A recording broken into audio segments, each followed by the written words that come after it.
All right, Taurus, welcome to your yearly 2018 Sidereal Astrology forecast.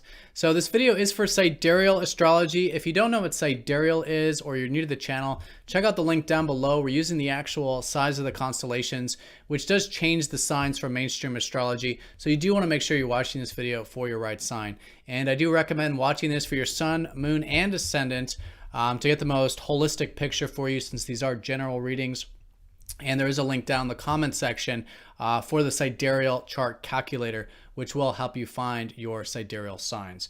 All right, so the emphasis this year, Taurus, is going to be, I think, on your work and your day-to-day routine. You've got Jupiter there in your 6th house, expanding this area, learning a lot about it, and opportunities for a lot of you involving work and routine and health.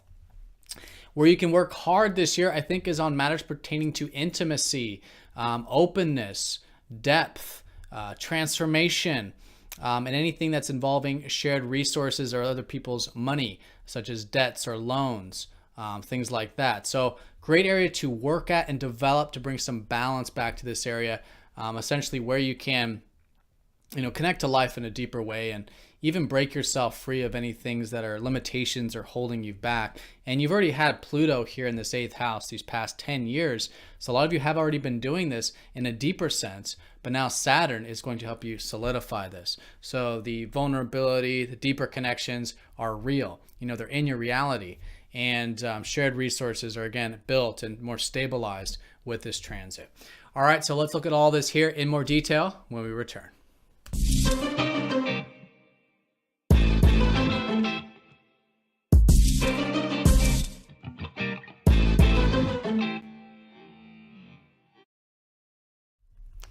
All right, so here's your chart for 2018. We're, of course, looking at the outer planets here for the yearly forecast. I do make a weekly and will be making monthlies this year, actually, so do check those out for a more specific look at those time periods.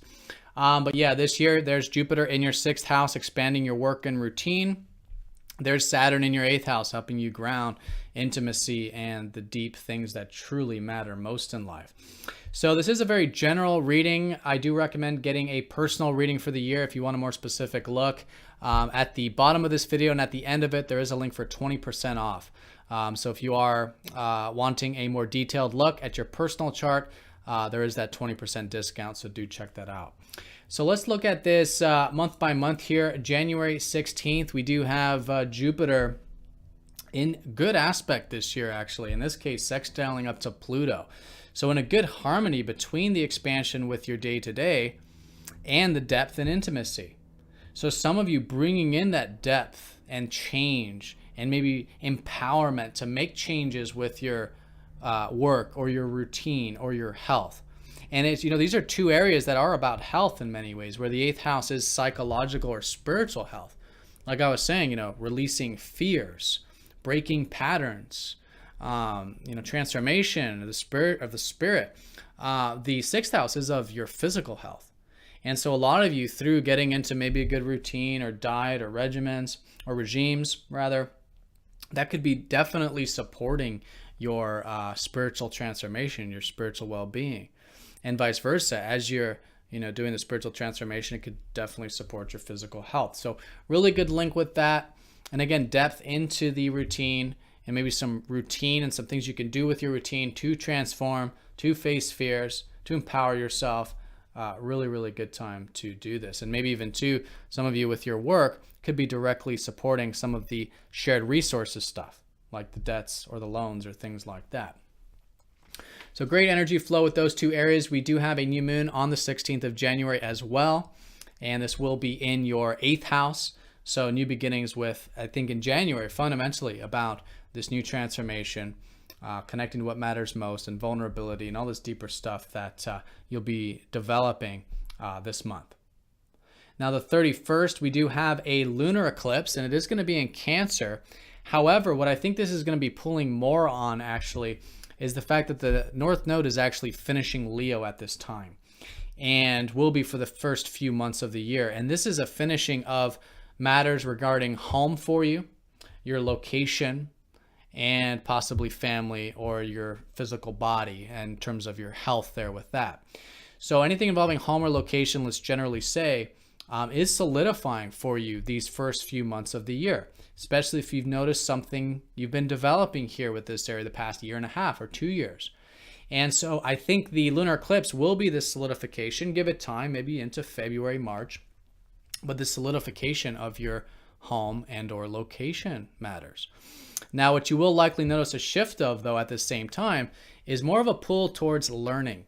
The North Node will be in your third house for the whole year, and this will be solidified early 2019, having to do with learning. So it's a really good year for learning about practical things, reading, writing, if you've been thinking about writing more, or a book or something like that. Getting into sharing ideas with others, or getting involved with your community or your peers, sharing, exchanging business, even trade, even all this synergistic stuff, which is, I think, fundamentally about learning and sharing. It's just a fantastic year for learning about all of this stuff. Now, once we get into February 15th, we do have a solar eclipse. It will be conjunct the South Node. And so this is going to be a new beginning in February regarding bringing some balance back to your adventurous spirit in life. You know, when the South Node transits the 9th, there might be some things that are maybe it's over adventurous or over ambitious, or, I mean, you really can't be over ambitious, but if there's anything that's pulling you out of reality that is about wanting to expand, wanting to break free, wanting to be free, that might be an extreme. It is really good to be aware of this around mid-February. The solar eclipse will be a new beginning about maybe letting some things go that are maybe, you know, too extreme with the beliefs, with the possibilities, with the potentials, or maybe there's not enough of it. Some of you may find that. So it's about bringing balance to this area. And I think mid-February, asking yourself how you can bring balance to your perspective, to your adventurous side, right, to your freedom, is a very good way of working with it, and that can really solidify this whole year being about really the development of learning, because the polarity with the 9th and the 3rd is that while you're going to be letting go of the more expansive, theoretical, possible stuff, it's about now tangibly living it and embodying it in the world with the 3rd house, the practical, the living it, the learning about it practically, tangibly. All right, so that's mid-February with the eclipses there. And then April 14th, we do have, again, the second aspect between Jupiter and Pluto. So really good month in April to probably start to implement more of this expansion with your work and depth and transformation and intimacy and all this 8th house stuff. So great step in the right direction, moving things forward there mid-April. And then April 15th, we do have a new moon conjunct up to Uranus, which could be a new beginning for your friends, community stuff, or just feeling a bit inspired about the future, actually, and your hopes and wishes for the future. Some new things there, but it's all about your progressive side. It's all about freedom with that Uranus there, and some new beginnings about community, groups, friends, and your future aspirations. So by May 25th, we do have Jupiter trining Neptune. Again, Jupiter's in really good aspect this year. And this is actually one that started back in December of 2017, so right before the year. And this is the second one that's linking up your work with your actual career and your public image for some of you, your productive life. So your earth houses, the houses of work, the houses of career, very good aspect. And I think this is more easygoingness in your work and routine, but then also opportunity in your career. Opportunity to expand there, to move up. It's a lot of that bigger picture, longer term stuff that may have been confusing these past 10 years with Neptune transiting your 10th, but now it's very much supporting that, where you're probably more easygoing, more in the now moment with your career. Maybe some of you doing spiritual things through your career or your productive life. All right, so that's May 25th. Moving things forward in those two areas could be symbolized or emphasized that month. So June 28th, we do have a full moon, the end of June, solidifying a lot of the stuff that, again, since December of last year, maybe you started involving depth and intimacy. All right, this new concept maybe even of bringing some balance back to shared resources. So really good to start some do a status check June 28th, but it could be a culmination, could be a high point with a lot of this stuff. And again, it's all about what truly matters most, and that could really be emphasized late June. Now, we do have a couple partial solar eclipses, one on July 12th, the other on August 11th. They're not really that impactful because they're very far from the nodes. But the partial solar eclipse on July 12th will be in Gemini. So this will have to do with your finances. Maybe some of you might be starting something new with your finances or investments or savings. And then the one in early August will be in Leo, which has to do with the home stuff. So like I was saying, you guys are solidifying a lot of your home or your family stuff you've been developing, but this could be maybe another step in that direction. Certainly possible around August 11th.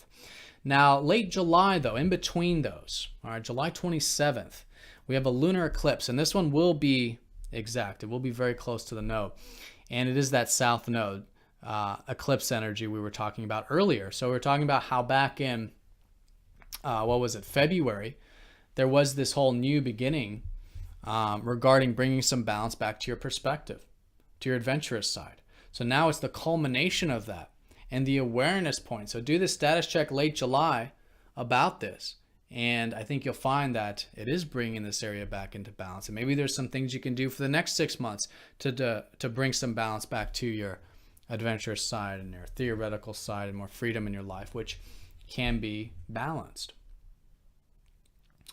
All right, so around the same time, I do want to mention that Uranus is going to get very close to your 12th house. So he's not going to technically go into Aries this year. It will be next year, but he's going to get very close. So you may get a bit of a glimpse this summer about what it means to have freedom with surrender, to live more presently, to maybe do things like meditation or spiritual activities that can be very freeing for you. Because when we're in the present moment, I mean, there's nothing freer than that. And that's sort of what Uranus helps us develop when he's in the 12th. So he's not going to technically be there, but in the summer, if you do feel that, really good time for spiritual stuff, surrendering what's outside of your control, living more presently. And I think you'll find that to be very, very freeing. So speaking more on the summer, August 19th, we have the last aspect. Lots of culminations happening August, September time, involving particularly Jupiter. So a lot of stuff you start earlier in the year involving the work or the routine really solidifies here August, September. So August 19th, the last Jupiter trine up to Neptune, the solidification of that career stuff, that easygoingness with these work sectors. And then September 12th, the last Jupiter sextile Pluto, a lot of this solidification with depth and intimacy and all that, as well as the day-to-day work as well.